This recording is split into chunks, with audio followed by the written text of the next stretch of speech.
कुंडली में ऐसे कौन से योग होते हैं जिनके कारण एक व्यक्ति पैतृक संपत्ति का सुख भोगता है और दूसरा व्यक्ति इस सुख से वंचित रहता है? यही है आज कालचक्र में आज का विषय, जिसमें पंडित जी आपको खास जानकारी देंगे। और अपनी चर्चा को शुरू करते हुए चलिए बात करते हैं कुंडली के उस भाव की जिससे आपको पैतृक संपत्ति बेहद आसानी से मिल सकती है। तो आइए जानते हैं पंडित जी से कौन से ऐसे योग होते हैं। तो पंडित जी, ऐसे कौन से योग होते हैं जिससे पैतृक संपत्ति बहुत आसानी से मिल जाती है?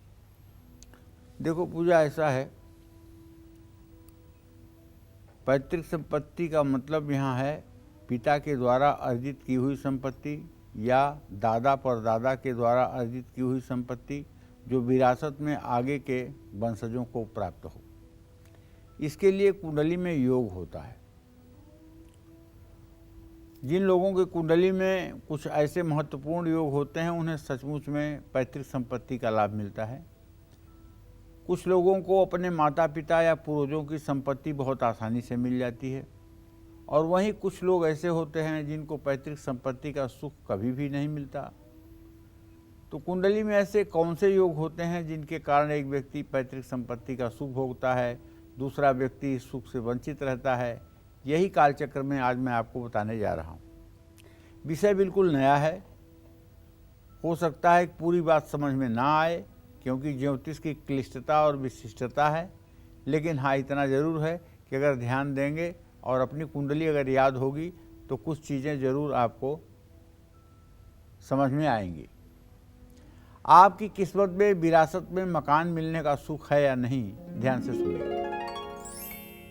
कुंडली में 8वें भाव का स्वामी अगर उच्च राशि में, अपनी राशि में या खुद के त्रिकोण भाव में हो, तो खुद के मूल त्रिकोण राशि में हो तो पैतृक संपत्ति मिलने की संभावना बहुत बढ़ जाती है।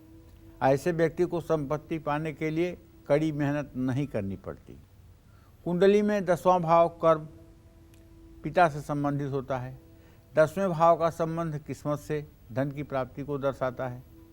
10वें भाव के स्वामी का संबंध 8वें भाव के स्वामी से हो तो ऐसे व्यक्ति को विरासत में और बहुत आसानी से पैतृक संपत्ति मिल जाती है।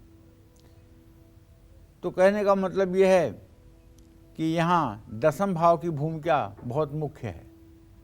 10वें भाव का मजबूत होना, 10वें भाव का बलवान होना, 10वें भाव का बली होना पैतृक संपत्ति को देने का संबंध रखता है।